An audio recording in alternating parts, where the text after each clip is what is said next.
Le matin, une imposante Cadillac noire se dirige vers le garage situé dans la partie nord de la ville. Ce lieu sert d'entrepôt pour le gang de Bucks Moran, un célèbre criminel de Chicago. 4 hommes descendent de la voiture, armés de mitraillettes. 2 d'entre eux portent des uniformes de police. À l'intérieur du garage, 7 personnes attendent à cet instant la livraison d'alcool clandestin. En apercevant des individus en uniforme sur le seuil, les criminels imaginent qu'il s'agit d'une nouvelle opération des forces de police, une pratique répandue durant l'ère de la Prohibition. Les personnes en uniforme ordonnent à tous les membres du gang de Bucks Moran de se placer contre le mur. Soudain, les policiers se mettent à tirer avec leurs mitraillettes. Les 7 hommes collés au mur s'effondrent, tués sur le coup. Les reporters arrivés sur place assistent à un véritable bain de sang. Ce meurtre à sang-froid sera inscrit dans l'histoire sous le nom de « Massacre de la Saint-Valentin ». Ce crime demeure non élucidé. Il est toujours flou quant à l'identité du responsable et le mobile qui le sous-tend. Toutefois, en 1929, la plupart des habitants de Chicago, et même à l'échelle nationale, n'ont que peu de doutes. Al Capone, le gangster le plus notoire, est vraisemblablement derrière tout cela. On lui prêtait plusieurs centaines de meurtres, des commanditaires d'assassinats aux exécutions de rivaux effectuées de ses propres mains à l'aide d'une batte. En outre, il était mêlé aux rackets, aux casinos clandestins, aux maisons de rendez-vous et, bien sûr, au flux d'alcool illégal. Cela pourrait sembler être un chemin tout tracé pour le criminel numéro 1, mais la réalité est plus complexe. De nombreuses histoires circulent à propos de ces crimes. Capone est le gangster le plus notoire.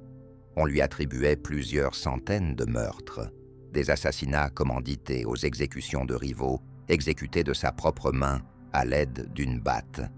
Par ailleurs, il était impliqué dans des rackets, des casinos illégaux, des maisons closes et, bien sûr, dans le commerce d'alcool prohibé. Cela pourrait sembler être une trajectoire logique pour un criminel de premier plan.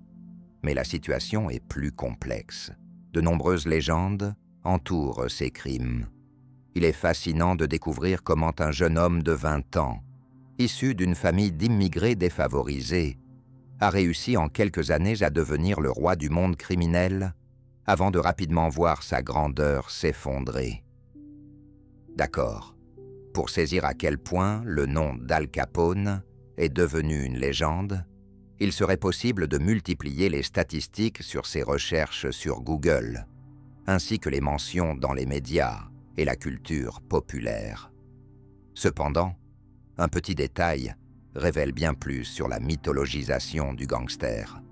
Même ses propres petits-enfants ne l'appellent pas grand-père, mais Al Capone. Il est rare de trouver dans l'histoire un personnage dont le mythe ait autant surpassé la réalité de l'individu. Commençons donc à démêler les choses, étape par étape. Le nom du gangster est d'abord lié à Chicago. Cependant, notre protagoniste n'arrivera dans cette ville qu'à l'âge adulte, et ce, à la suite d'un triste incident. En réalité, l'histoire débute à New York. À la fin du 19e siècle, une jeune famille avec 2 petits garçons s'y installe. Le nom Capone est courant dans la région de Naples en Italie. Et parmi les nombreux émigrés italiens en Amérique à cette époque, de nombreux Capone ont fait le voyage. Ce n'est qu'à l'âge adulte et à la suite d'un regrettable accident que notre héros atteindra cette ville. En vérité, l'histoire débute à New York. À la fin du 19e siècle, une jeune famille avec 2 petits garçons y arrive. Le nom Capone est fréquent dans la région de Naples en Italie. Et parmi les nombreux émigrés italiens en Amérique à cette époque, il y avait une multitude de Capone. parmi d'autres émigrés italiens, le père enchaîne d'abord les emplois difficiles et mal payés. Il découvre sa vocation dans le domaine de la coiffure et ouvre son propre salon. Bien que cela ne lui rapporte pas beaucoup d'argent, cela lui permet de subvenir tant bien que mal aux besoins d'une grande famille de 9 enfants, dont 7 naîtront déjà sur le territoire américain. Le fils du milieu se nommera Alfonso. Nous sommes en 1899. À la fin du XIXe siècle, les Italiens en Amérique ne sont pas vraiment perçus comme des citoyens de seconde zone, mais ils sont fréquemment associés à des emplois difficiles, ingrates et non qualifiés. Bien entendu, cette origine impactera fortement le destin de Capone. Tout au long de sa vie, il ne manquera pas de répéter avec agacement « Je ne suis pas italien, je suis né à Brooklyn ». Au début du siècle, les enfants de familles nombreuses d'émigrés italiens ont du mal à trouver de la place dans de grands appartements, et ils passent donc la plupart de leur temps à l'extérieur, dans la rue. Les frères Capone, Al et leur père travaillent dur, non seulement pour nourrir 9 enfants. Ils réalisent bien que sans argent, ces fils, pas italiens. Je suis né à Brooklyn au début du siècle. Les enfants issus de familles nombreuses d'émigrés italiens ont du mal à se loger dans de grands appartements, et ils passent donc la majorité de leur temps dehors, dans la rue. Les frères Capone, Al et leur père travaillent assidûment, non seulement pour nourrir 9 enfants. Il sait pertinemment que sans argent, ses fils quitteront l'école et iront chercher à vivre dans la rue. Et il est très probable que cela les entraîne vers le crime. Il est important de souligner qu'Al Capone est un excellent élève. Ses principales réussites se trouvent en mathématiques, en anglais et dans ses relations avec ses camarades. Toutes ces compétences seront très précieuses pour le futur mafieux. Ses revenus, équivalents en argent moderne, atteindront des milliards de dollars. Son aisance en anglais l'assistera grandement dans ses interactions avec les journalistes, tandis que son aptitude à établir des contacts lui permettra de bâtir un immense empire souterrain. Donc, si vous êtes encore à l'école et que vous visionnez cette vidéo, concentrez-vous bien sur vos études. Cela vous sera bénéfique dans votre vie future. Capone, cependant, malgré les efforts de ses parents et ses réussites académiques, abandonne l'école vers 14 ans et part travailler. Ses frères aînés avaient en fait de même avant lui. Le plus âgé, Jimmy, se lance à la conquête d'Hollywood, mais échoue. Il disparaît et ne réapparaîtra que 30 ans plus tard. Les 2 frères suivants, Ralph et Frank, s'impliquent presque instantanément dans le crime. Al, à l'inverse, débute par des emplois entièrement légaux, comme au Jae Imprimerie, en raison du fait que toutes ses frères aînés ont agi de la même manière précédemment. Le plus âgé, Jimmy, se lance à la conquête d'Hollywood, mais échoue. Il disparaît et ne réapparaîtra que 30 ans plus tard. Les 2 frères suivants, Ralph et Frank, s'engagent presque immédiatement dans le crime. Al, à la différence de ses frères, commence par des emplois entièrement légaux, comme dans une imprimerie. Étant donné que la vie dans les quartiers italiens se passe alors essentiellement dans la rue, chacun est au courant des activités et du mode de vie de ses voisins. Par conséquent, à l'âge de 14-15 ans, Al Capone est perçu comme un adolescent sympathique, mais sans rien de remarquable, n'ayant participé à aucune activité illégale. Dès qu'il devient le roi de la mafia, de nombreuses légendes commencent à circuler sur la façon dont Al, encore adolescent, se battait habilement avec des marins, s'en prenait violemment à ses camarades irlandais et même frappait un enseignant. En vérité, L'histoire des marins est complètement fictive. Les affrontements entre Italiens et Irlandais, à New York à cette époque, étaient fréquents, et il est probable que Capone y ait pris part occasionnellement, mais il n'a pas tué qui que ce soit dans ces combats. L'incident avec l'enseignant, semble-t-il, a bien eu lieu, mais les détails varient d'une simple altercation à un violent knock-out où l'enseignant aurait été mis à terre par un coup donné par son élève. Étant donné la mythologisation de notre héros, je préfère la version moins spectaculaire. D'une certaine manière, c'est son père qui pousse Capone vers le crime. Il l'envoie travailler comme nettoyeur. L'incident avec l'enseignant, apparemment, a réellement eu lieu, mais les détails oscillent entre une simple altercation et un knock-out sévère, où l'enseignant aurait été mis à terre par un coup de son élève. Compte tenu de la mythologisation de notre héros, je favorise la version moins gênante. D'une certaine manière, c'est son père qui accompagne Capone sur la voie du crime. Il l'envoie travailler comme cireur de chaussures dans une rue animée de Brooklyn.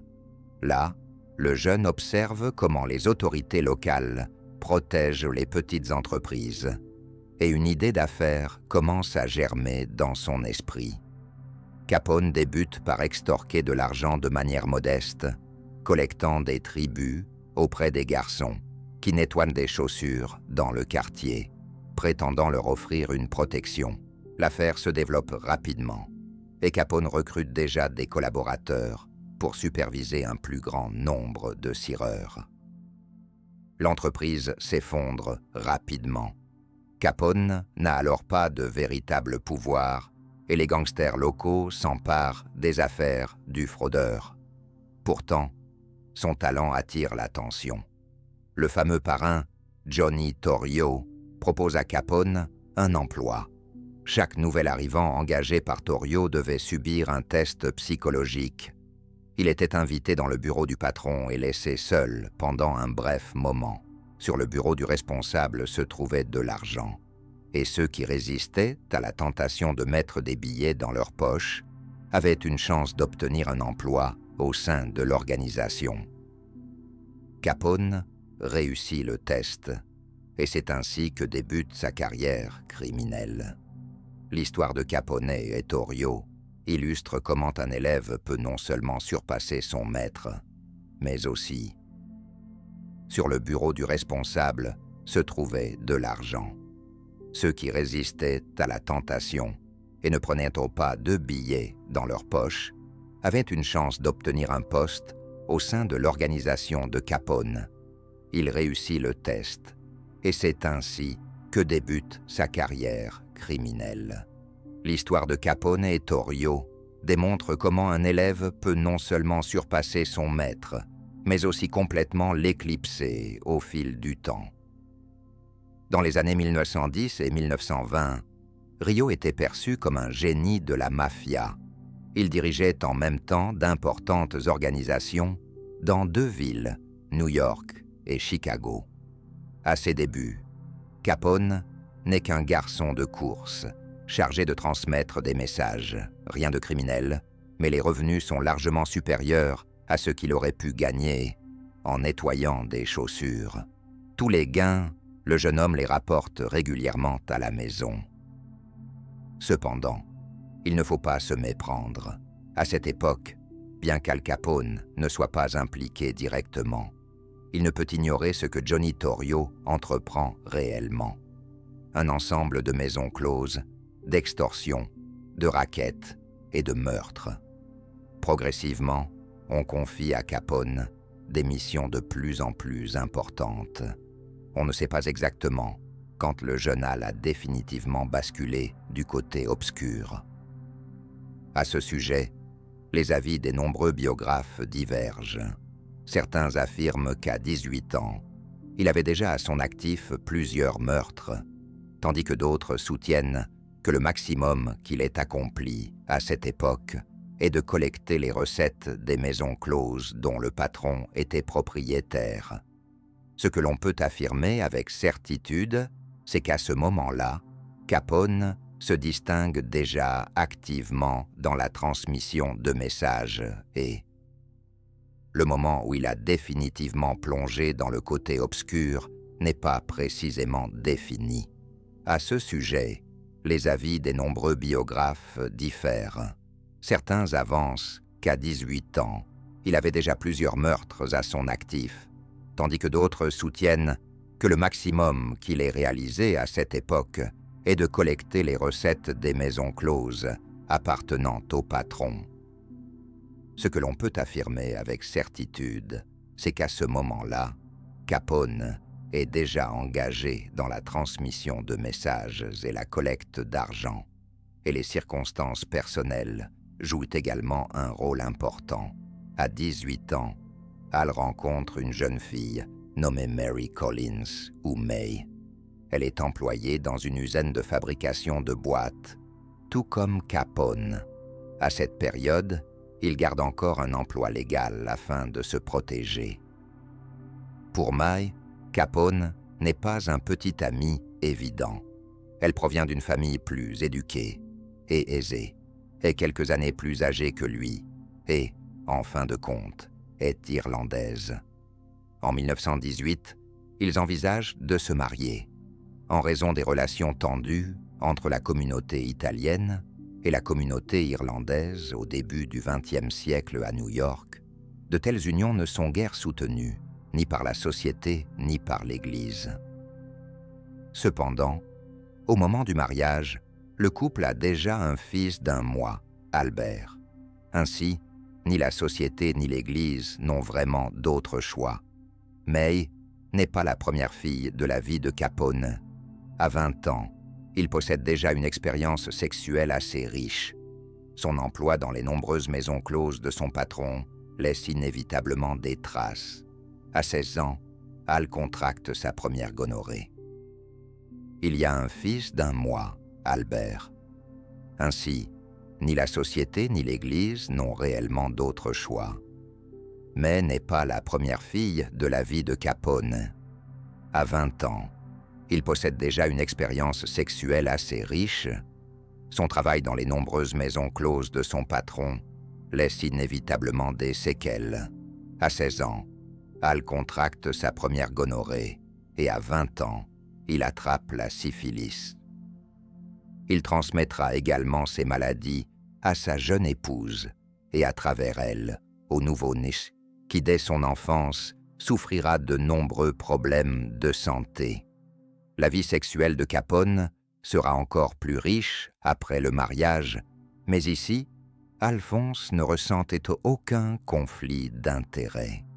Tout est semblable aux classiques films hollywoodiens sur la mafia. La femme est la madone, la mère, ayant un statut et une position particuliers. De nombreuses maîtresses, dont la plupart mènent une vie distincte qui n'interfère en rien avec la famille. May est probablement au courant des activités criminelles de son jeune mari. Il n'est pas sûr qu'elle ait connaissance de ses relations avec des prostituées, et elle n'est certainement pas informée du cadeau sous forme de syphilis. Ce n'est pas la seule information que Capone a dissimulée à sa femme. Il est peu probable qu'il lui ait raconté la véritable histoire de l'origine de sa célèbre cicatrice au visage. Sans doute son principal trait distinctif, même plus populaire que son fameux chapeau. Le visage avec une cicatrice est l'un des surnoms d'Al, ainsi qu'un titre. Le cadeau sous forme de syphilis n'est pas la seule information que Capone a dissimulée à sa femme. Il est peu sûr qu'il lui ait expliqué la véritable origine de sa célèbre cicatrice au visage. Sans doute celle-ci constitue son principal trait distinctif, même plus connu que son fameux chapeau. Le visage avec une cicatrice est l'un des surnoms d'Al, ainsi que le titre de plusieurs films célèbres inspirés de sa biographie. Commençons par le fait qu'il ne s'agit pas d'une cicatrice, mais de 3. L'histoire de leur apparition est enveloppée de mystère. mais la version la plus souvent rapportée est la suivante. Il y a longtemps, Capone aurait eu une altercation dans un bar. Il aurait complimenté une Italienne inconnue, en lui disant qu'elle avait de belles fesses. Le frère, un peu ivre de la jeune femme, n'a pas apprécié ce compliment, ce qui a entraîné une bagarre. Lors de cette confrontation, l'adversaire d'Al aurait soit brisé une bouteille, soit dégainé un couteau. Quoi qu'il en soit, il a infligé une blessure qui a conduit à la mort rapide de l'agresseur après l'altercation. Cependant, il s'est avéré qu'il était membre de la même bande. Le conflit a été rapidement écarté, mais la cicatrice frappante est restée à vie. 1 an après le mariage, le père de Capone décède d'une crise cardiaque. L'un de ses frères aînés a déjà disparu, alors que les 2 autres, bien qu'occupés dans le milieu criminel, ne parviennent pas à diriger la famille ni à subvenir aux besoins de leur mère et d'un grand nombre de jeunes membres de la famille. Al a désormais 2 familles entières. Après le mariage, le père de Capone décède d'une crise cardiaque. L'un de ses frères aînés a déjà disparu, tandis que les 2 autres, malgré leur engagement dans le milieu criminel, ne sont pas en mesure de diriger la famille, ni de pourvoir aux besoins de leur mère et d'un grand nombre de parents plus jeunes. Al a désormais 2 familles entières à soutenir, et il n'a pas le temps de se contenter d'un emploi mal payé dans une usine de boîtes. La seule façon d'accéder à des revenus significatifs est de progresser dans le monde criminel, et le boss Capone est prêt à lui apporter son aide. En plus d'effectuer des missions ponctuelles, incluant sans doute des meurtres, Al travaille également comme barman. Au cours d'une de ses tournées régulières dans les maisons closes pour en récolter les recettes, Capone se heurte à un client. Al le passe à tabac jusqu'à en mourir. La victime s'avère être un représentant d'un groupe irlandais rival. Son patron jure de se venger en éliminant l'agresseur. En guise de punition et pour des raisons de sécurité, le boss Capone décide de l'envoyer travailler à Chicago, où Johnny Torrio a également des affaires. Ainsi, Al Capone arrive dans la ville, où, au départ, il lui faudra à peine 6 ans pour se hisser au rang de roi du monde criminel, encore 6 pour rester au sommet, avant de tout perdre brusquement. Au début, le domaine d'activité d'Al à Chicago est identique à celui qu'il avait à New York. Il récolte de l'argent auprès des maisons closes et travaille comme videur dans les établissements de son patron. Il se révèle qu'à Chicago, il lui faudra au départ seulement 6 ans pour accéder au titre de roi du monde criminel, encore 6 ans pour se maintenir au sommet, puis tout perdre subitement. Au début, le domaine d'activité d'Al, dans cette ville, est identique à celui à New York.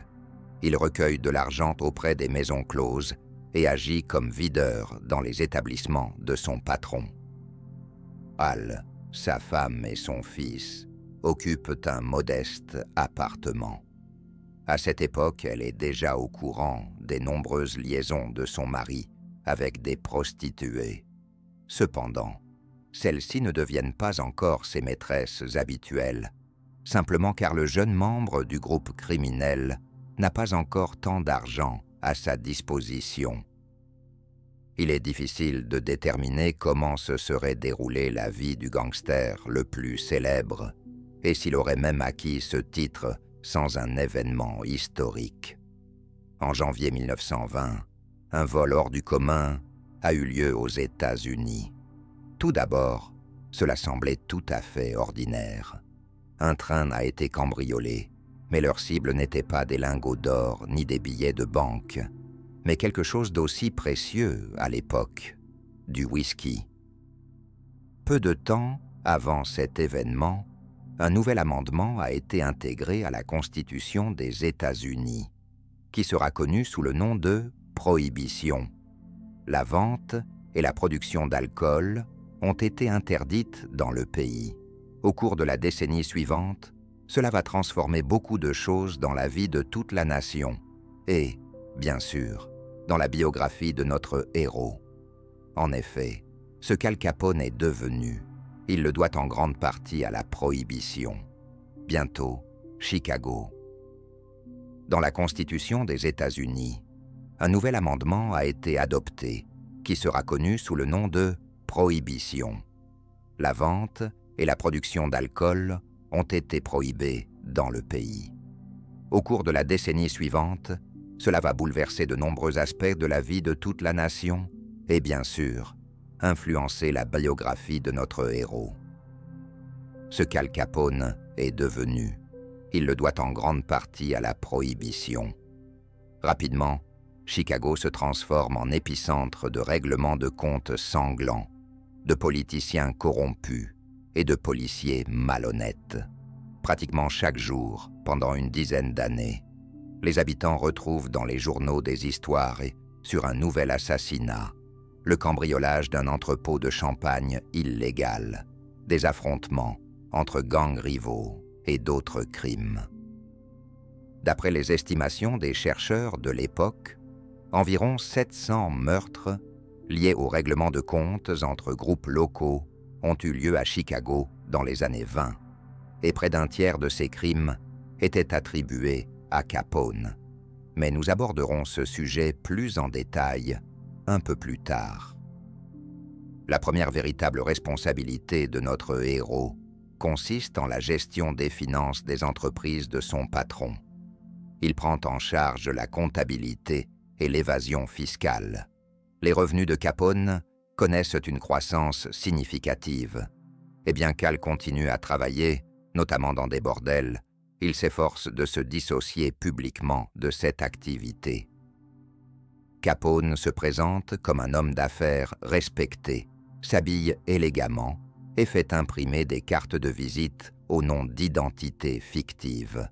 L'un de ses pseudonymes les plus notables est Al Brown. C'est sous ce nom qu'Al Brown dirigera l'entreprise de meubles que notre héros utilise comme.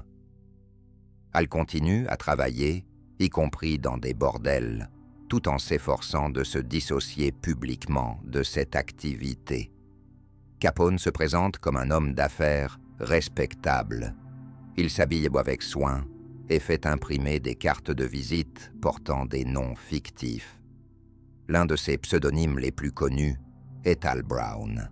C'est sous ce nom qu'Al Brown dirigera l'entreprise de meubles que notre héros utilise comme façade légale. En d'autres termes, les pots de vin et la corruption des autorités à travers le pays ont considérablement augmenté après l'adoption de la prohibition. Mais les fonctionnaires de Chicago étaient particulièrement célèbres pour leur vénalité. En résumé, le schéma des relations entre la mafia et les autorités de la ville peut être décrit ainsi. Nous vous donnons de l'argent et vous facilitez notre élection. En retour, il n'y a rien à réclamer. Il suffit de détourner le regard lorsque nous, en premier lieu, faisons référence à la production et à la distribution d'alcool. Capone verse des pots de vin aux politiciens et aux policiers par l'intermédiaire de son frère Frank, ce qui est un détail particulièrement pertinent. Tout d'abord, Al fait venir deux de ses frères aînés, Ralph et Frank, pour travailler à ses côtés à Chicago. Ce fait illustre bien la ruse particulière qui caractérise les affaires de Capone. Tout au long de sa carrière, il conduira ses activités illégales par l'intermédiaire d'autres. À une époque où les forces de l'ordre n'auront tout simplement rien à lui reprocher, le gangster ne sera ni poursuivi pour meurtre, ni pour racket, ni pour prostitution, ni pour pot de vin. Bien que Capone semble prospérer dans ses manœuvres politiques, un jour celles-ci se transforment en une grande tragédie. Plus précisément, tout au long de sa carrière, il conduira ses activités illégales par l'intermédiaire d'autres. Pendant de nombreuses années, le FBI n'aura tout simplement rien à lui reprocher. Le gangster ne sera ni poursuivi pour meurtre, ni pour racket, ni pour prostitution, ni pour pot de vin. Bien que Capone semble prospérer dans ses manœuvres politiques, un jour celles-ci se transforment en une grande tragédie, ou plutôt, d'une certaine manière, en une tragicomédie. Voici ce que je veux dire. En 1924, des élections locales se tiennent à Chicago. Capone a besoin de la victoire d'un candidat fidèle du Parti républicain pour poursuivre la prospérité de son entreprise clandestine. Cependant, tout laisse penser qu'un adversaire du Parti démocrate est en passe de l'emporter. Al, accompagné de son frère Frank et d'autres membres de son gang, se rend alors au bureau de vote concerné et contraint littéralement les électeurs à faire le bon choix.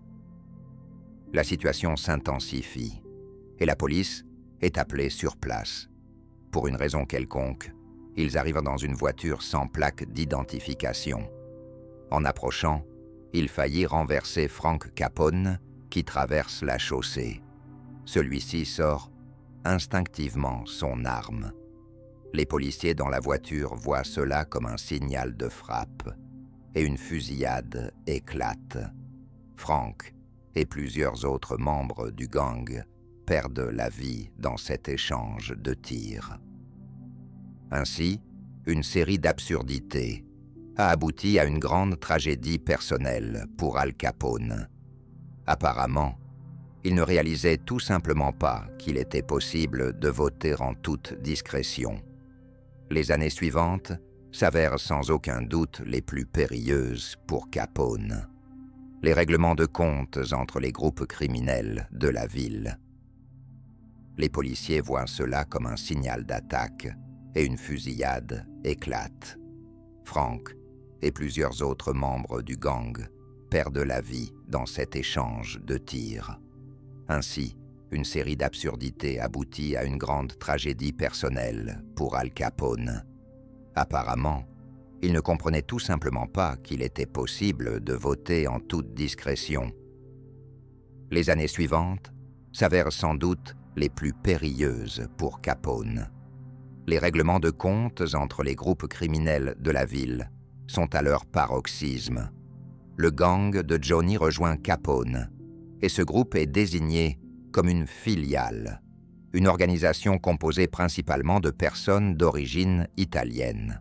Elle a vu le jour avant l'instauration de la prohibition. Cependant, ce sont les années 20 qui marquent son apogée. À cette époque, la filiale devient l'un des principaux groupes de la ville, contrôlant des centaines de bars clandestins, des dizaines de bordels et de casinos. Capone et son gang, en tant que figures emblématiques, deviennent des cibles évidentes pour l'élimination par leurs rivaux. La première tentative d'assassinat contre Capone a lieu en 1925. Le restaurant où Al s'est arrêté pour déjeuner est mitraillé depuis une voiture en passant. Il s'en sort, tout comme les autres clients. Les véhicules stationnés à proximité subissent le plus de dégâts. Cependant, cet incident est également intéressant, car il représente, si ce n'est le premier, au moins l'un des premiers essais d'utilisation du pistolet mitrailleur Thompson dans les règlements de comptes entre gangsters. Depuis lors, ils utiliseront cette arme plus régulièrement, et elle restera gravée dans l'histoire comme un symbole indissociable des règlements de compte mafieux de l'époque de la Prohibition. Quelques semaines plus tard, une nouvelle tentative d'assassinat se produit. Et aussi parce que cela constitue, si ce n'est le premier, du moins l'un des premiers essais d'utilisation du pistolet mitrailleur Thompson lors des règlements de comptes entre gangsters. Dès lors, ils commenceront à utiliser cette arme plus fréquemment, et elle demeurera dans l'histoire comme un symbole indissociable des règlements de compte mafieux de l'époque de la Prohibition. Quelques semaines plus tard, une nouvelle tentative d'assassinat se produit. Cette fois, la cible est Johnny Torrio. Il a moins de chances que Capone. Les tueurs l'attaquent près de son domicile et, après avoir tiré plusieurs balles, s'en vont en pensant qu'il est déjà mort. Cependant, il réussit à survivre. Après son hospitalisation, Torrio devient en 1925 le chef du groupe de la filiale, et son poste est repris par le jeune Capone, qui n'a alors que 6 ans. Les 6 années suivantes seront pour lui une période de gloire. Quelques années auparavant, Capone avait acquis une maison à Chicago, dans un quartier respectable de classe moyenne. En plus de sa femme et de son fils, sa mère et ses jeunes parents y résidaient également. Depuis qu'il est devenu le chef de la filiale, Capone aurait facilement pu s'offrir une propriété beaucoup plus luxueuse.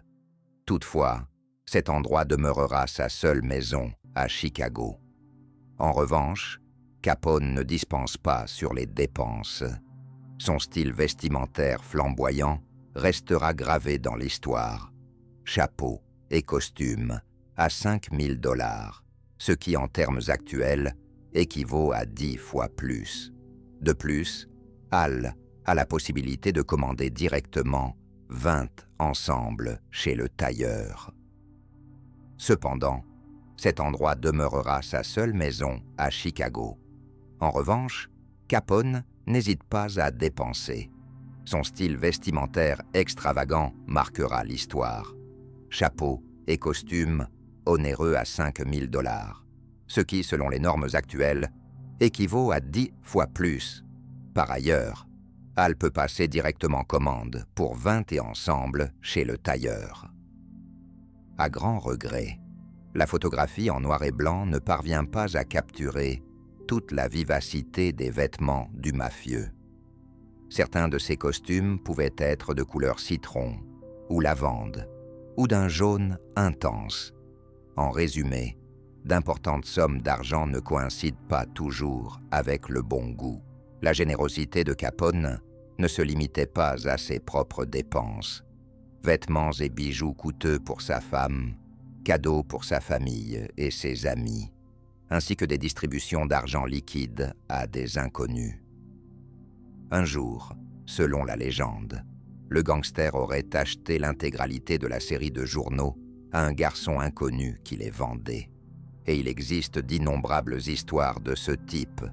Bien qu'une partie d'entre elles soit fictive, l'image générale reste nette. Plus tard, Capone organisera des actions de charité à plus grande échelle. Par exemple, il fondera une cantine gratuite pour les chômeurs. Et en général, il n'est pas surprenant qu'au cours des années 20, aux yeux de beaucoup, le gangster numéro 1 soit perçu comme un bienfaiteur populaire plutôt que comme un tueur lâne et un mafieux. Pour le siège de son organisation, Al louait plusieurs étages dans un hôtel respectable, mais ce n'est pas parce qu'il est fervent amateur de petits déjeuners gratuits. Par exemple, il fonde une cantine gratuite pour les chômeurs. De manière générale, il n'est pas étonnant qu'au cours des années 20, aux yeux de nombreux témoins, le gangster numéro 1 soit considéré comme un bienfaiteur populaire plutôt que comme un tueur impitoyable et un mafieux. Pour le siège de son organisation, Al louait plusieurs étages dans un hôtel de qualité, non pas parce qu'il apprécie les petits déjeuners gratuits et le service de conciergerie disponible 24 heures sur 24, mais parce que c'est un lieu pratique pour gérer ses affaires. Il est aisé d'y rencontrer des partenaires et des maîtresses, d'organiser des soirées somptueuses, et il est également possible d'installer une sécurité 24 heures sur 24 à chaque coin. Une autre mesure de sécurité consiste en la voiture. Capone acquiert une coûteuse Cadillac blindée avec des vitres pare-balles. Par moment, le gangster ne rentre pas chez lui pendant des mois et ne communique avec sa famille que par téléphone. si la menace d'une tentative d'assassinat devient trop aiguë. Ces précautions semblent loin d'être excessives, étant donné qu'après la première fusillade dans le DPM, il y aura au moins 12 tentatives pour éliminer Capone. Le groupe de filiales, avant l'arrivée de Capone à sa tête, constitue une grande et efficace organisation. Mais c'est Al qui en fera un immense empire souterrain. L'entreprise sera si bien structurée qu'après de nombreuses années, des économistes de l'université de Harvard viendront l'analyser. À la tête de l'organisation se trouve Capone lui-même, entouré d'un conseil d'administration, constitué de 12 personnes, chacune en charge d'un secteur spécifique. Maison close, casino, alcool, etc. L'un des directeurs. Le nom d'Al engendrera un immense empire souterrain. L'entreprise sera si bien structurée qu'après de nombreuses années, des économistes de l'université de Harvard viendront l'étudier. À la tête de l'organisation se trouve Capone lui-même, accompagné d'un conseil d'administration de 12 personnes, chacune responsable de son domaine, maison close, casino, alcool, etc. D'ailleurs, l'un des directeurs est le frère d'Al, Ralph. Ensuite, sous les directeurs se trouvent des centaines d'exécutants de rang inférieur, qui constituent en tous une structure complexe et ramifiée. Parallèlement, Capone lui-même n'a aucun lien direct avec les activités illégales ni avec les flux financiers. Les chiffres témoignent clairement de l'efficacité de l'entreprise. Dans la seconde moitié des années 20, le groupe contrôlera jusqu'à 70% des divers secteurs du marché noir à Chicago. Le chiffre d'affaires total dépassera les 100 millions de dollars par an. Cela représente plus d'1 milliard aujourd'hui. La majeure partie de cette somme provient de la production et de la distribution illégale d'alcool, appelé bootlegging, qui prospère notamment grâce aux pots de vin, aux meurtres de concurrents et à l'attitude permissive de la société. En parallèle, le développement des médias progresse rapidement. Les journaux, la radio et les bulletins d'information, diffusés avant les projections de films, couvriront activement les activités de ce gangster charismatique. Peu à peu, Capone se mènera à devenir la première superstar mafieuse de l'histoire, non seulement aux États-Unis, mais également au-delà des frontières. Le premier événement qui attire l'attention des médias, le Capo, a lieu en 1920. Simultanément, le développement des médias progresse rapidement. Les journaux, la radio et les bulletins d'information, diffusés avant les projections de films, rendront compte activement des activités de ce gangster charismatique. Peu à peu, Capone deviendra la première superstar mafieuse de l'histoire, non seulement aux États-Unis, mais aussi au-delà des frontières. Le premier événement qui attire l'attention des médias, le Capo, se déroule en 1926. À Chicago, le jeune procureur Max Wig est assassiné. Il était célèbre pour avoir promis publiquement de mettre derrière les barreaux le gangster numéro 1, ce qui, il est vrai, ne l'empêchait pas de côtoyer périodiquement des mafieux célèbres, y compris Capone. Au moment de l'assassinat de Max Wig, sa réputation est telle qu'à chaque crime retentissant dans la ville, les autorités envisagent d'abord son implication. Cependant, en dépit de tous les efforts des forces de l'ordre, celles-ci ne parviennent pas à établir le moindre lien entre Capone et le crime.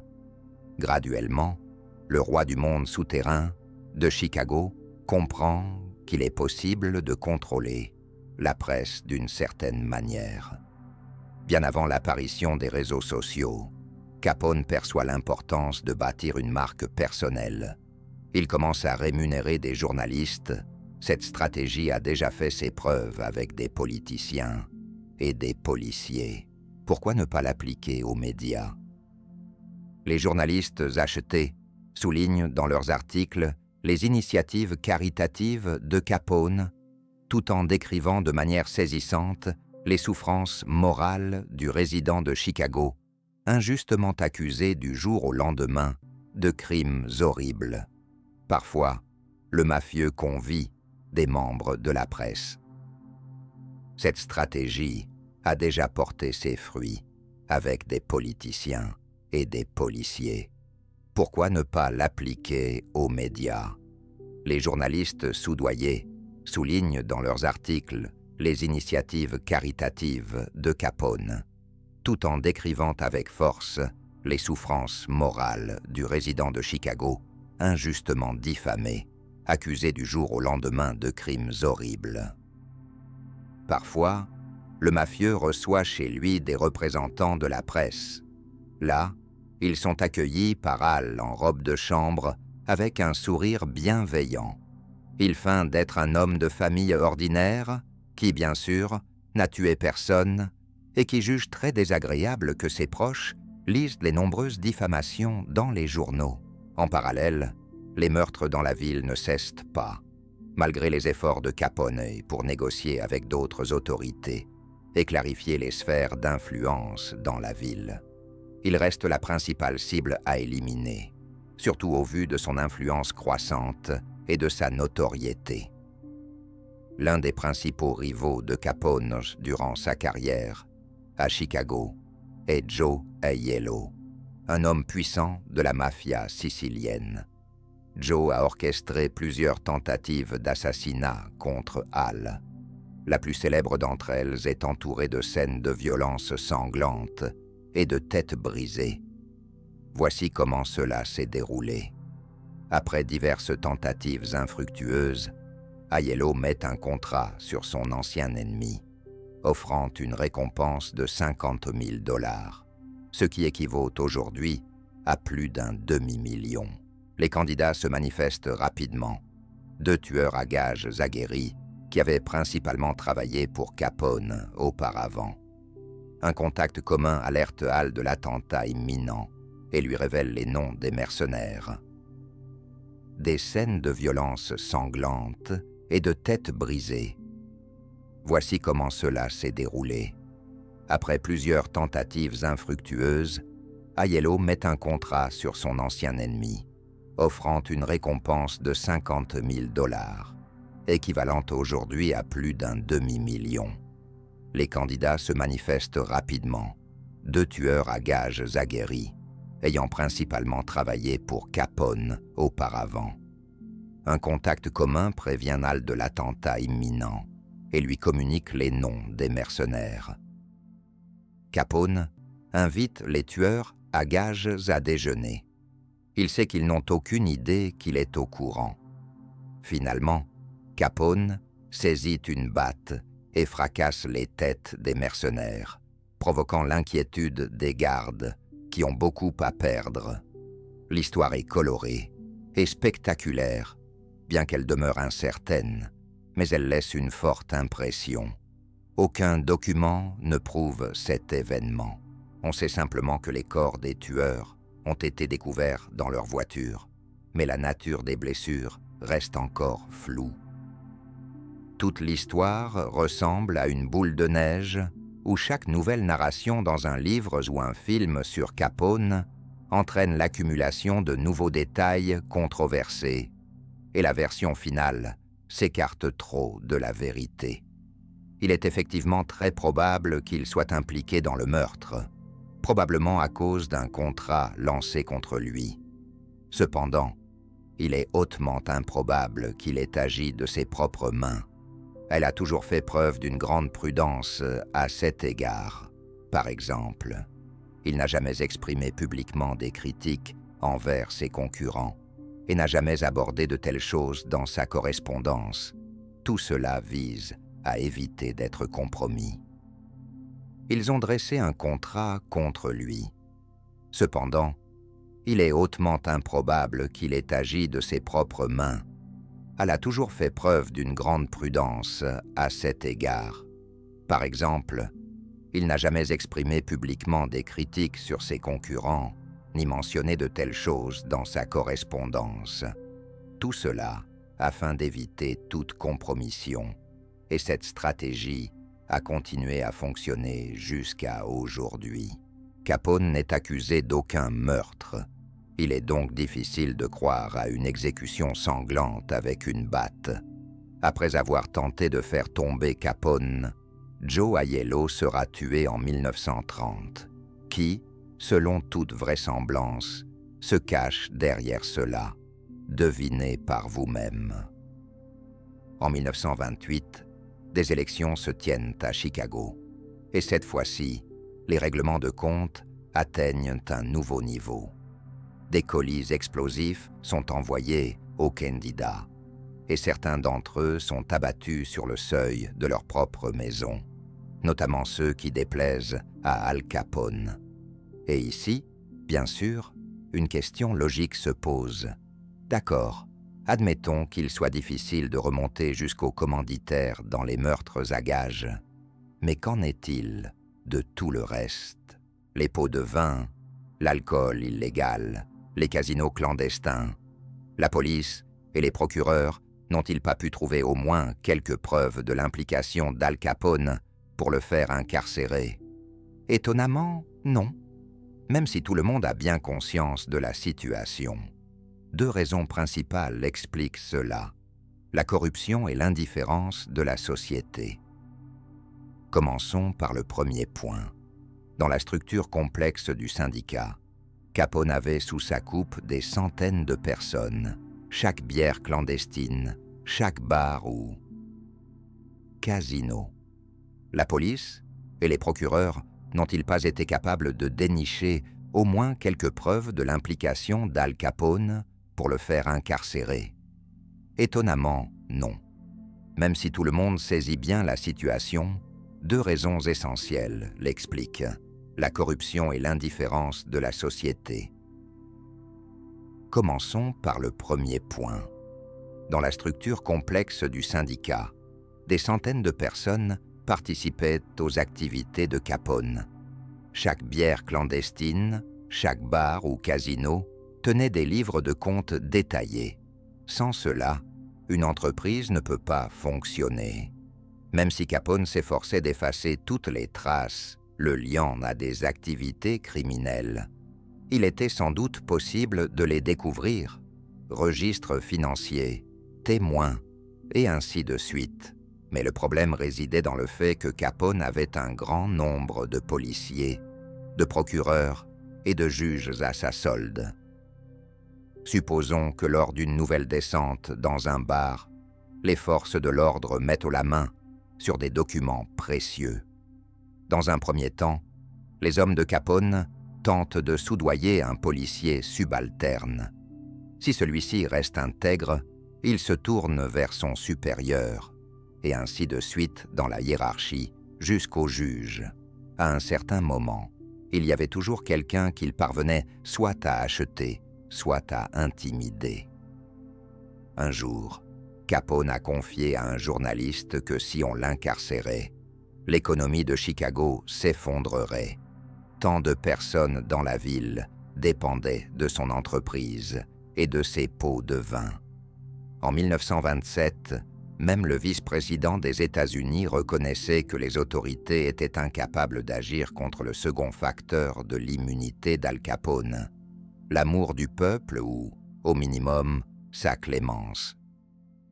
La prohibition a fini par être une expérience fascinante, mais que se passerait-il s'il était incarcéré? L'économie de Chicago s'écroulerait. Tant de personnes dans la ville dépendaient de son entreprise et de ses pots de vin.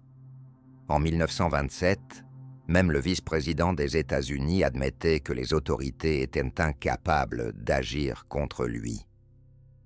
Le deuxième facteur est l'immunité d'Al Capone, l'amour du peuple, ou du moins sa clémence.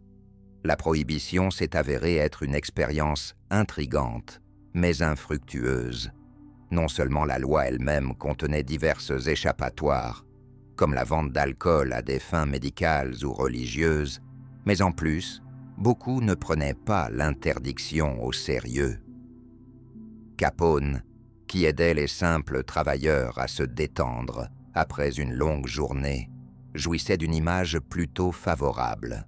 En réalité, ce sont précisément les ouvriers, et non l'élite, qui alimentaient les revenus de la production et de la distribution d'alcool. Aux yeux du peuple, Al Capone parvenait à conserver sa réputation de bienfaiteur et non de gangster impitoyable pendant une durée assez prolongée.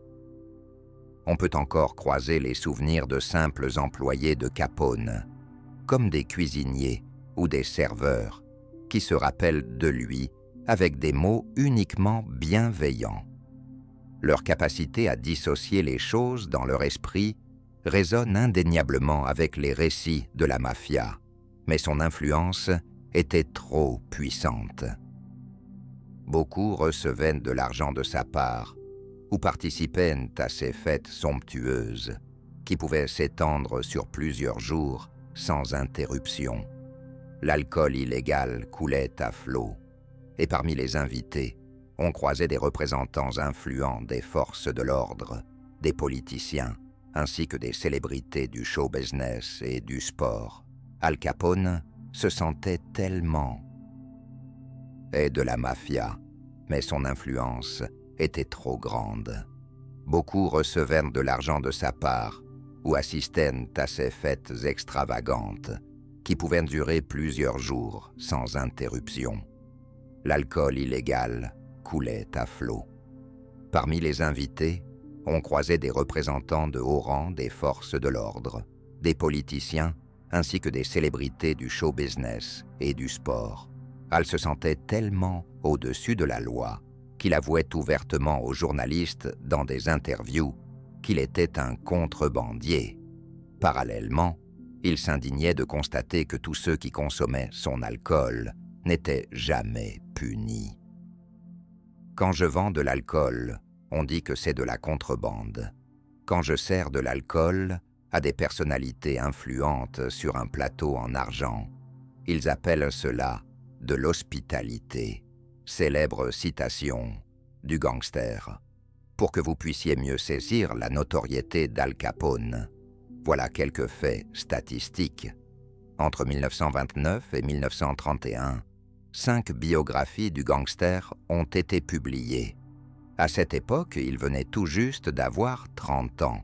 C'est également à ce moment-là qu'est sorti à Hollywood le film Scarface, tiré de l'histoire de Capone. On a l'impression qu'au cours de la seconde moitié des années 20, Al Capone ne tenait vraiment pas compte d'une grande part de probabilité. Ce sentiment se manifeste même dans l'esprit du gangster lui-même, ce qui explique en partie sa chute rapide et inattendue. Parmi les biographies détaillées, on trouve plusieurs versions concernant le moment où des fissures irréversibles commencent à se former dans le socle inébranlable de son pouvoir.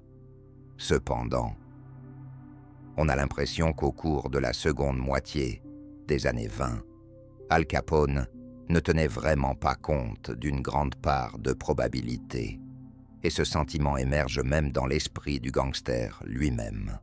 Cela explique en partie sa chute rapide et inattendue.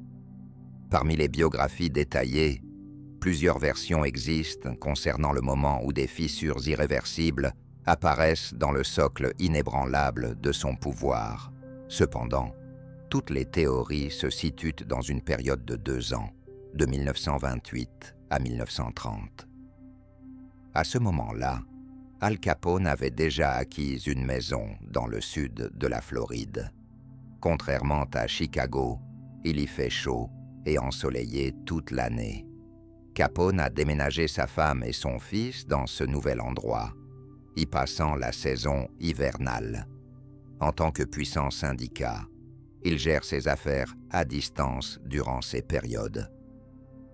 Lorsque la célèbre tuerie du jour de la Saint-Valentin se produit à Chicago le 14 février, Capone se trouve justement en Floride. La bande de Bugs Moran, dont les membres ont été abattus, est en concurrence. Les doutes quant au bénéficiaire final du crime ne proviennent pas du fait que des crimes de masse similaires n'avaient jamais eu lieu auparavant dans le milieu criminel. Mais c'est précisément la tuerie du jour de la Saint-Valentin qui fait déborder le vase de l'indifférence du public, surtout grâce à la puissance des médias. Les photos tragiques de la scène de crime bouleversent les esprits. Et près d'un siècle plus tard, il est facile de trouver en ligne des images de corps criblés de balles et de rivières de sang. À cette époque, en 1929, beaucoup commencent à exiger des comptes. Cela ne s'était pas produit. Cependant, c'est précisément la tuerie du jour de la Saint-Valentin qui fait déborder le vase de l'indifférence du public, principalement grâce à la puissance des médias. Les photos choquantes de la scène de crime bouleversent les esprits. Et près d'un siècle plus tard, il est facile de trouver en ligne des images de corps criblés de balles et de rivières de sang. À cette époque, en 1929, beaucoup commencent à exiger des comptes du principal responsable, désignant Capone. Les preuves et les indices ne mènent à rien. La police offre une récompense de 60 000 $ pour toute information, mais cela n'apporte aucune solution. D'une certaine manière, Capone représente une entreprise, et il faut alors s'atteler à le combattre. Il est temps de s'intéresser aux impôts impayés. Les parrains mafieux vivaient dans l'opulence sans le dissimuler, tout en n'acquittant aucun impôt. Ce qui est logique, leurs revenus étaient illégaux. Peu de temps avant cela, une nouvelle règle a vu le jour dans la législation fiscale américaine. L'obligation de payer des impôts s'applique même aux revenus illégaux. C'est un système intéressant qui demeure en vigueur aujourd'hui. Aux États-Unis, il y a de nombreux immigrants clandestins qui vivent et travaillent sans aucun droit ni document, tout en acquittant régulièrement des impôts. Ils savent très bien avec qui il ne faut pas plaisanter. C'est avec le fisc. À la fin des années 20, Capone a fini par se retrouver en prison. D'une part, les conflits avec d'autres groupes mafieux pouvaient mener à des meurtres. Capone n'était pas bien vu par de nombreux parrains criminels, notamment en raison de ses profits importants. Et travaillant sans aucun droit ni document, tout en acquittant régulièrement des impôts. Ils savent parfaitement avec qui il ne faut pas plaisanter, c'est avec le fisc. À la fin des années 20, Capone se retrouve incarcéré. D'une part, les conflits avec d'autres groupes mafieux peuvent déboucher sur des meurtres. Capone n'était pas bien vu par de nombreux parrains criminels, notamment en raison de ses significatifs gains financiers, ce qui suscitait de l'envie. De plus, il attirait beaucoup l'attention des autorités. La notoriété n'était pas véritablement appréciée. Al Capone sait qu'on prévoit de l'éliminer, et cela devrait se faire lors d'un grand rassemblement de mafieux à Atlantic City. En 1929, des parrains criminels venus de tout le pays se rassembleront là pour, en substance, diviser les États-Unis en zones d'influence. Capone doit être éliminé peu de temps après. Al choisit de suivre un plan qu'il a déjà utilisé avec succès auparavant. Faire face à une menace d'assassinat potentielle en se faisant incarcérer pendant un certain temps. Pour une infraction mineure et, bien sûr, dans un établissement correctionnel agréablement choisi, où il pourrait se sentir chez lui. Capone opte pour une prison agréable non loin d'Atlantic City. Après la conférence, lui et son partenaire sont interpellés par un policier pour port d'armes sur la voie publique. Évidemment, le flic est corrompu et l'arrestation n'est qu'une mise en scène. Capone ne portait généralement pas d'armes. Cela était toujours à la charge de ses gardes du corps. Le plan du mafieux fonctionne, mais avec des modifications notables. Le juge lui impose une amende considérable et... Dans une prison agréable non loin d'Atlantic City, après la fin de la conférence, lui et son partenaire sont interpellés par un policier pour port d'armes sur la voie publique. Évidemment, le flic est corrompu et l'arrestation n'est qu'une mise en scène. Capone ne portait généralement pas d'armes. Cela était toujours l'affaire de ses gardes du corps. Le plan du mafieux fonctionne, mais avec des modifications importantes. Le juge lui impose une amende colossale et 1 an de prison au lieu des quelques mois qu'elle espérait. De plus, dans une véritable prison aux conditions horribles. L'avocat du gangster prendra quelques mois pour lancer un appel. Et ce n'est qu'après cela que Capone commencera réellement à purger sa peine. Sa femme lui rend fréquemment visite et depuis sa cellule, il dirige les affaires à Chicago. Même en prison, le mafieux se régale de plats des meilleurs restaurants italiens à proximité. Il sortira de la prison avec 5 kilos supplémentaires. Pendant sa détention, Capone lit la biographie de Napoléon. Il identifie la tragédie majeure de l'empereur français dans sa capacité à se retirer du jeu au bon moment. Pour Al Capone, le destin d'une figure historique du passé devient une métaphore de sa propre existence. Malgré sa position, son argent et sa notoriété, le mafieux est surtout épuisé par la menace permanente d'assassinat. Cependant, à la fin des années 20, certaines sources évoquent une option pour Capone de sortir du jeu. À ce moment-là, plus de la moitié des policiers de la ville reçoivent des pots de vin de sa part. Autrement dit, il n'est pas seulement au-dessus de la loi, il est la loi, très probablement. Le mafieux est avant tout épuisé par la menace constante d'assassinat. Cependant, à la fin des années 20, certaines sources suggèrent qu'il y a une option pour Capone de sortir du jeu. À cette époque, plus de la moitié des policiers de la ville reçoivent des pots de vin de sa part. En d'autres termes, il n'est pas seulement au-dessus de la loi, il est la loi. Très probablement, le mafieux en est convaincu lui-même. Il sait que les autorités n'ont rien à lui reprocher. Et s'il y a quelque chose, cela reste minime. De plus, tout s'achète et tout se vend. Policiers, témoins et juges. Cependant, pour corrompre tout le monde, il faut de l'argent. Et celui-ci commence à se tarir. Le pays entre dans la Grande Dépression, qui frappe en premier les ouvriers, le principal public des bars, des casinos et des bordels. Les revenus de Capone s'effondrent.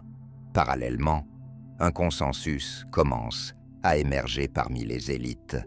Il est temps de mettre le principal mafieux de Chicago derrière les barreaux. Si cela est irréalisable, en raison des accusations de meurtres ou de distribution illégale d'alcool, alors qu'il reste au moins des impôts impayés. C'est alors qu'apparaît à Chicago la célèbre liste des ennemis du peuple ou de l'État. La première position dans ce classement est détenue par Capone. Par ailleurs, une communauté se forme dans la ville, constituée de représentants influents de l'élite, prêts à soutenir la lutte contre Capone, non seulement moralement, mais aussi financièrement. Dans les cercles aisés et instruits, le principal gangster n'a jamais été considéré comme l'un des leurs. La célèbre liste des ennemis du peuple ou de l'État place Capone en tête de ce classement. De surcroît, une communauté se constitue dans la ville, composée de membres influents de l'élite, prêts à soutenir la lutte contre Capone, moralement et financièrement. Au sein des cercles riches et éduqués, le principal gangster n'a jamais été perçu comme l'un des leurs. Les membres de l'élite pouvaient assister à ses soirées, consommer son alcool et même accepter ses pots de vin, mais Capone n'avait aucune chance de devenir l'un d'eux. Il ne s'agit pas de la quantité d'argent, ni même de la manière de le gagner. Capone restera toujours un Italien de Brooklyn mal éduqué et peu raffiné. À la fin de l'année 1930, des accusations de non-paiement d'impôts sont portées contre 2 hauts responsables du gang. Peu après, le même destin frappe Ralph. Son frère n'était pas très avisé avec ses finances et des comptes conséquents, ouverts dans des banques, au nom de personnes fictives, sont découverts. Il est clair que l'étau se resserre progressivement autour du cou de Capone. Et la question intéressante qui se pose ici est: pourquoi n'agit-il pas? Il est un homme qui a débuté sa carrière professionnelle dans le monde criminel en gérant des finances. Plusieurs options s'offrent alors à lui. Tout d'abord, Capone pense peut-être que le peuple l'aime trop pour lui infliger une longue peine de prison. C'est à ce moment qu'il ouvre une soupe populaire. La question la plus captivante qui se pose ici est: pourquoi ne prend-il aucune initiative? Il est un homme qui a démarré sa carrière professionnelle dans le monde criminel en gérant les finances. Plusieurs options s'offrent alors à lui. Tout d'abord, Capone pense peut-être que le peuple l'apprécie trop pour lui imposer une lourde peine de prison. C'est alors qu'il décide d'ouvrir une soupe populaire pour les nécessiteux, dont la fréquentation a considérablement augmenté depuis le début de la dépression. Deuxièmement, contrairement à son frère et aux autres membres du gang, Capone a toujours été particulièrement prudent dans la gestion de ses affaires. Il n'avait pas de compte bancaire. Tout l'argent était toujours transféré par des intermédiaires sous forme de chèques. Il réglait tout en espèces, ce qui l'obligeait à transporter constamment une grosse liasse d'argent. Sa maison à Chicago est enregistrée au nom de sa mère, tandis que celle en Floride l'est au nom de sa femme.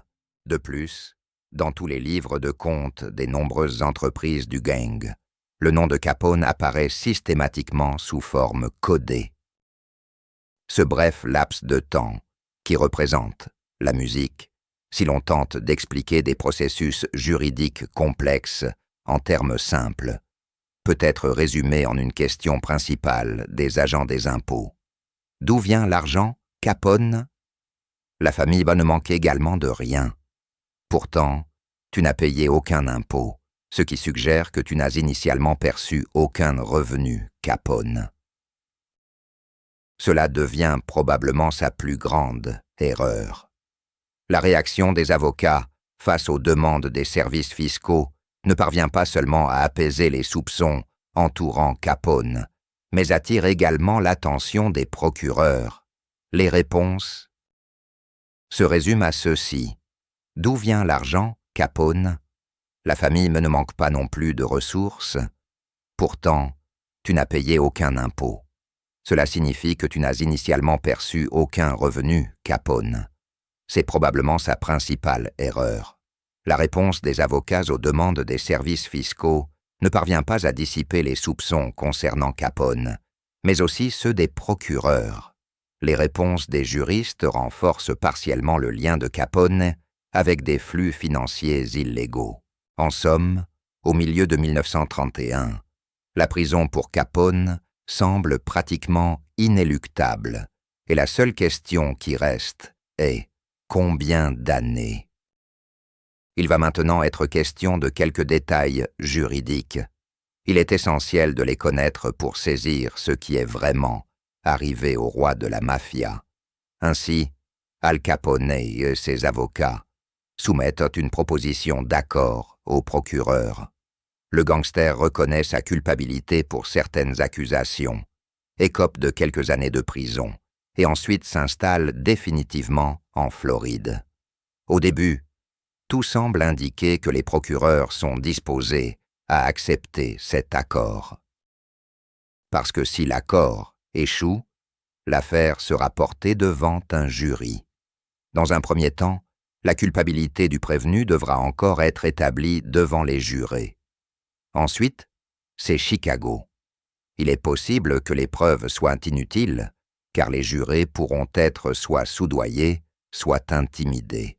La logique des procureurs qui intensifie les accusations fiscales contre Capone contient une part de vérité.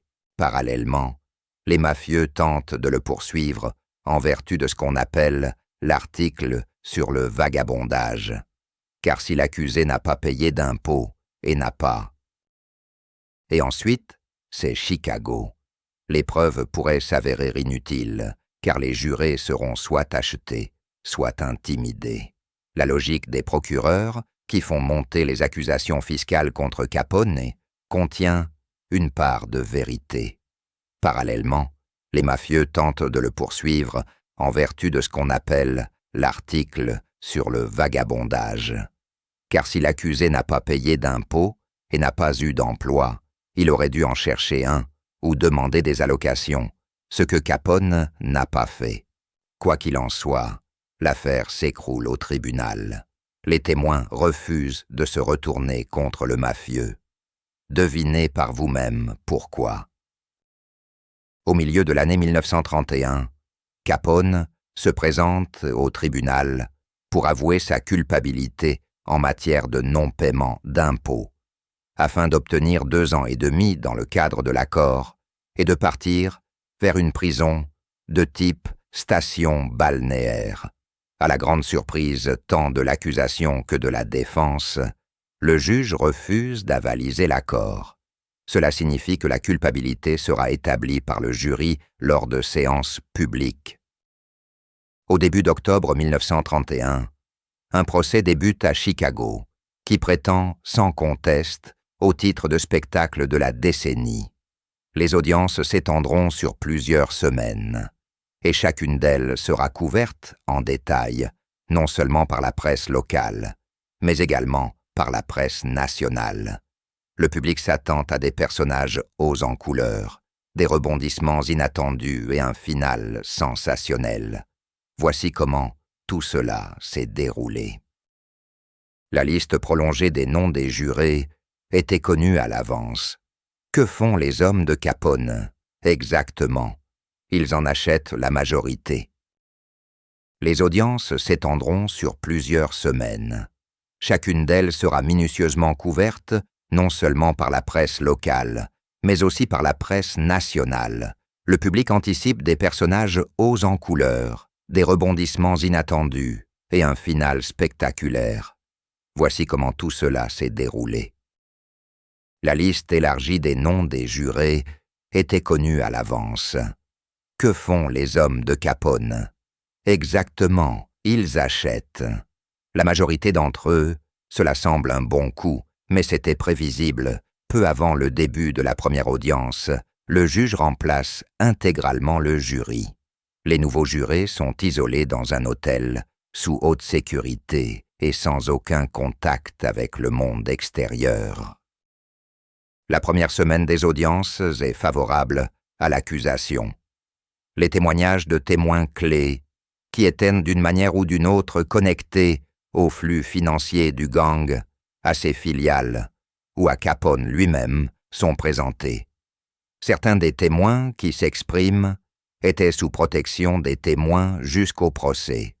Cela semble tout à fait logique, compte tenu de la personnalité de l'accusé.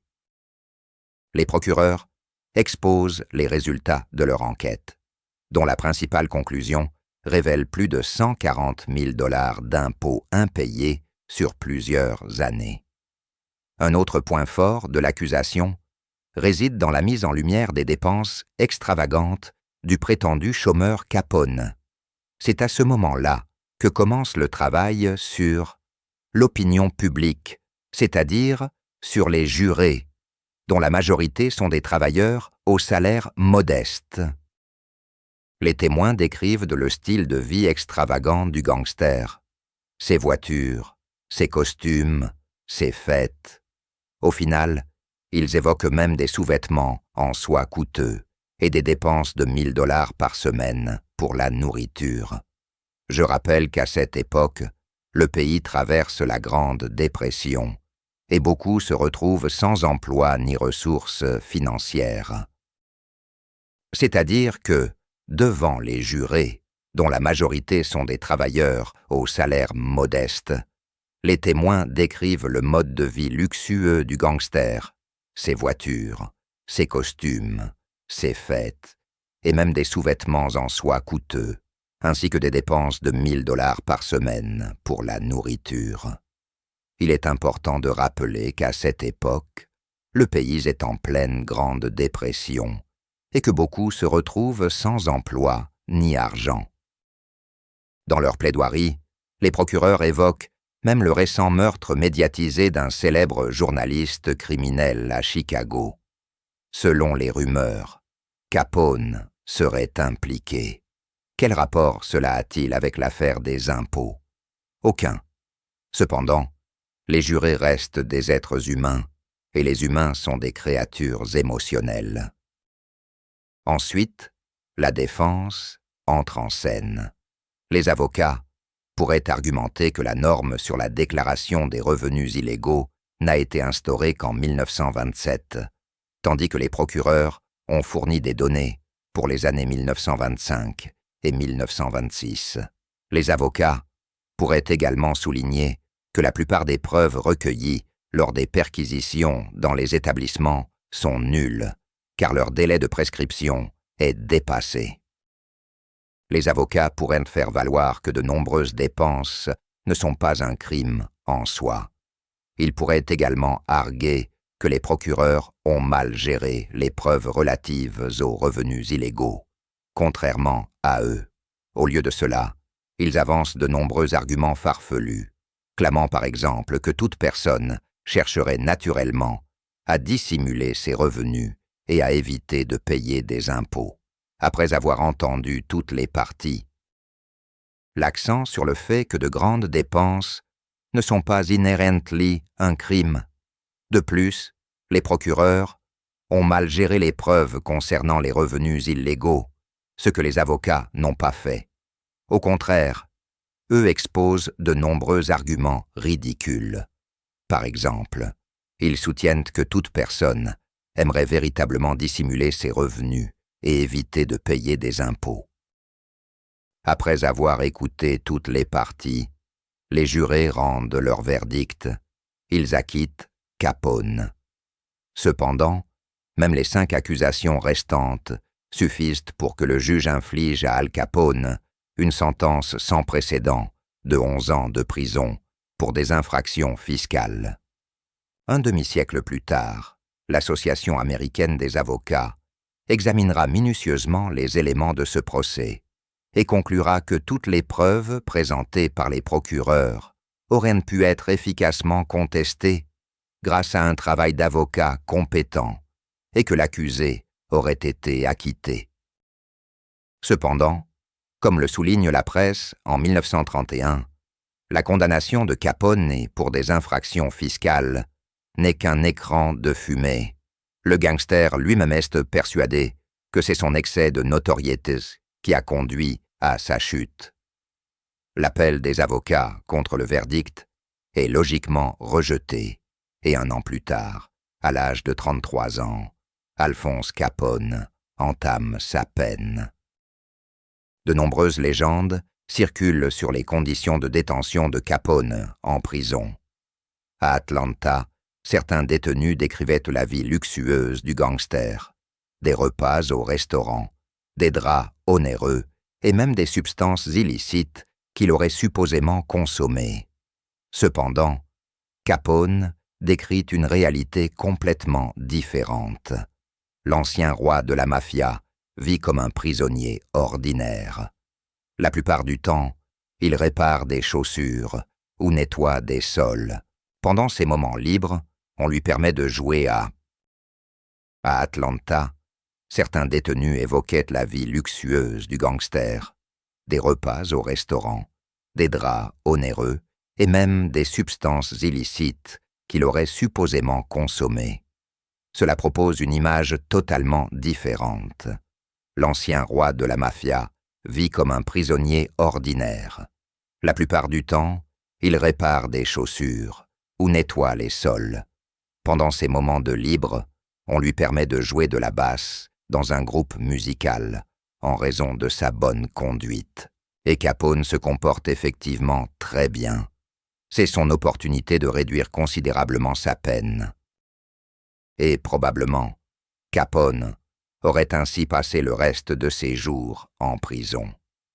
Mais le président américain, Roosevelt, suggère l'idée d'un établissement spécial pour les criminels, particulièrement dangereux. Le nom de cette prison est aujourd'hui largement reconnu, Alcatraz. Le mafieux numéro 1 est transféré dans la prison, située sur l'île de la baie de San Francisco. Pour Capone, c'est le début de la fin. À l'extérieur, l'ère de la prohibition touche à sa fin, et le groupe criminel perd peu à peu son ancien éclat.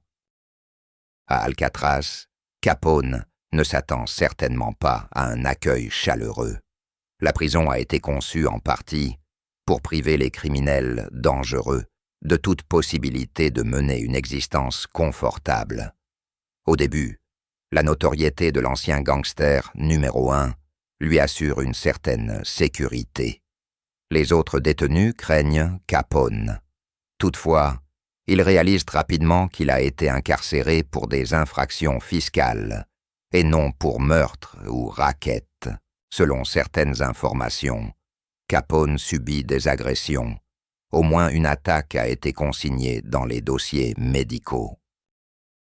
Les criminels sont déchus de toute possibilité de mener une vie confortable. Initialement, la notoriété de l'ancien gangster numéro 1 lui confère une certaine sécurité. Les autres détenus redoutent Capone. Cependant, il réalise rapidement qu'il est incarcéré pour des infractions fiscales et non pour meurtre ou racket. Des informations révèlent qu'après cela, Capone subit des agressions. Au moins, une attaque a été consignée dans les dossiers médicaux. Un détenu a effectivement poignardé Capone, mais les blessures se sont avérées sans danger. À Alcatraz, la santé de Capone n'est pas encore si préoccupante. Il ne reçoit donc pas de traitement particulier. Il continue à bien se comporter, espérant une libération anticipée, et parvient à obtenir une promotion. Il passe de réparateur de chaussures à bibliothécaire de prison. Capone montre un intérêt pour la religion et lit des ouvrages variés, dont un intitulé « La vie commence à 40 ans ». Compte tenu de sa vie riche en événements, il est surprenant de constater qu'il est arrivé à Alcatraz à l'âge de 35 ans. Les visites de sa femme ne sont autorisées qu'une fois par mois. Elle remarque la dégradation de la santé de son mari et écrit des lettres demandant son transfert vers un établissement offrant de meilleures conditions. Cependant, ce n'est qu'après 5 ans passés à Alcatraz que ces demandes seront enfin satisfaites. À ce moment-là, les médecins constatent déjà l'impact sérieux de la syphilis sur le cerveau de Capone. Par exemple, il peut avoir des difficultés à rejoindre sa cellule, où sa parole devient parfois lente, se réduisant à des murmures inintelligibles. Parfois, Alfonso se met simplement à délirer. Il est transféré dans une prison près de Los Angeles, où les conditions sont meilleures. Après son séjour à Alcatraz, ses demandes seront finalement satisfaites. À ce stade, les médecins remarquent déjà l'impact sérieux de la syphilis sur le cerveau de Capone. Par exemple, il peut rencontrer des difficultés pour rejoindre sa cellule, où sa parole devient parfois lente, et il commence à murmurer des propos incompréhensibles. Parfois, Alfonso se met tout simplement à délirer. Il est transféré dans une prison près de Los Angeles, offrant de meilleures conditions de détention. Moins d'1 an après, Capone bénéficie d'une libération anticipée. Immédiatement après, il se rend à l'hôpital, où il reçoit un traitement approprié pour la syphilis. D'après le médecin, au moment de son admission, la maladie avait atteint le cerveau au point que l'âge mental de Capone correspondait à celui d'un enfant de 7 ans. Le traitement parvient seulement à améliorer légèrement la situation. Selon les prévisions du médecin, avec des soins adéquats, Capone pourrait vivre encore longtemps, jusqu'à un âge avancé. Cependant, il est impossible de remédier radicalement aux problèmes cérébraux déjà présents. Capone continuera à délirer par moments, allant même jusqu'à parler avec des personnes décédées. Parfois, il montre des signes d'agressivité et devient ingérable. Tout cela résulte également de la maladie. Les journaux publient des titres accrocheurs, affirmant que l'ancien gangster numéro 1 est complètement fou et détaché de la réalité. C'est à cette époque qu'émerge l'histoire selon laquelle le mafieux devenu fou passerait son temps, canne à pêche à la main, au bord de la piscine de sa maison en Floride, essayant d'attraper des poissons tout en croyant se trouver sur un quai. Cette histoire n'est rien d'autre qu'un mythe, tout comme la célèbre photo de Capone avec sa canne à pêche. L'ancien gangster numéro 1 est complètement fou et détaché de la réalité. C'est à ce moment-là que surgit l'histoire, selon laquelle le mafieux devenu fou serait assis avec une canne à pêche au bord de la piscine de sa maison en Floride, tentant d'attraper des poissons en croyant se trouver sur un quai. Cette histoire n'est rien d'autre qu'un mythe, et la célèbre photo de Capone avec sa canne à pêche et son cigare a effectivement été prise lors d'une partie de pêche sur le quai, alors que Capone souffrait des effets de la neurosyphilis. Cependant, cela se manifestait plutôt par des épisodes occasionnels que par un état de complète démence. Malgré le diagnostic du médecin, affirmant que les capacités mentales de Capone ne se rétabliraient jamais, sa femme et de nombreux membres de sa famille continuent de croire qu'il va bientôt guérir et reprendre le contrôle de l'organisation criminelle. Il est probable que ses proches ne fassent que s'auto-suggestionner, car Al Capone n'est plus impliqué dans les activités du gang depuis longtemps, et l'influence de son frère a également considérablement diminué. La famille se retrouve alors confrontée à des problèmes financiers. L'ancienne bande continue de leur verser de l'argent, mais cela ne suffit guère à couvrir les besoins essentiels. Et c'est un point très intéressant. La femme et d'autres membres de la famille tiennent tellement à leur vie confortable qu'ils espèrent ardemment le retour de Capone à son activité professionnelle, tout en sachant parfaitement ce qu'il fait. D'ailleurs, ce fait contredit également de nombreuses rumeurs à ce sujet. Cela ne suffit guère à couvrir les besoins essentiels, et c'est un point très intéressant. La femme et d'autres membres de la famille ne souhaitent tellement pas abandonner leur vie confortable qu'ils espèrent ardemment le retour de Capone à son activité professionnelle, tout en étant pleinement conscient de ce qu'il fait. De plus, ce fait contredit également de nombreuses rumeurs concernant la richesse incommensurable de Capone. Au moment de sa mort, il sera pratiquement sans argent. Après la sortie du mafieux de prison, un événement familial imprévu survient. L'aîné des frères, Jimmy, réapparaît soudainement, alors qu'on n'avait pas eu de nouvelles de lui depuis 30 ans. Il s'avère qu'il était parti conquérir Hollywood pour jouer dans des films de cow-boys, mais il n'est jamais arrivé et s'est finalement installé à l'ouest du pays, adoptant le pseudonyme de Richard Hart.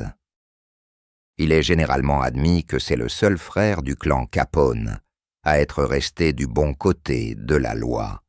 Mais ce n'est pas tout à fait exact. Jimmy a effectivement été shérif et, par ironie, a combattu les contrebandiers, mais sa vie n'a pas été de tout repos. bien que Jimmy lui-même et sa famille soutiennent qu'il a servi en Europe pendant la Première Guerre mondiale. Aucune preuve de cela n'existe.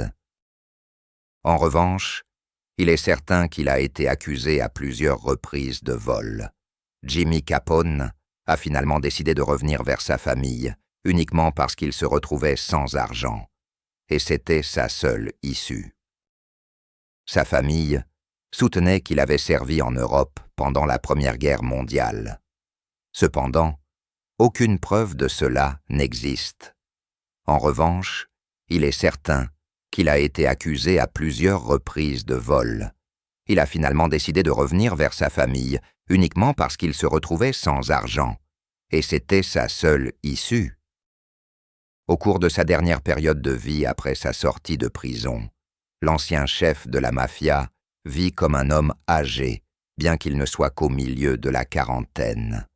Alphonse s'occupe du jardin, nage dans la piscine et pêche, tandis que la démence envahit progressivement sa mémoire. Capone passe tout son temps entouré de ses proches, car il nécessite des soins constants. Au début de 1947, le cœur d'Alphonse Capone cède à cause d'une pneumonie qui s'est développée. La dynastie criminelle prend alors fin. Albert ne s'impliquera pas dans la criminalité, se tournant plutôt vers le secteur de la restauration, mais sans grand succès. Lorsqu'Albert tentera d'emprunter de l'argent à l'ancienne bande de son père, il se heurtera à un refus.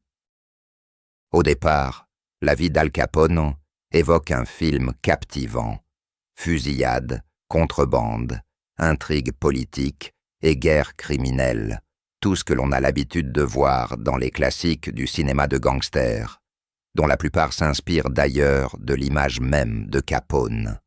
On le voit presque toujours portant un chapeau, un costume et un cigare à la bouche.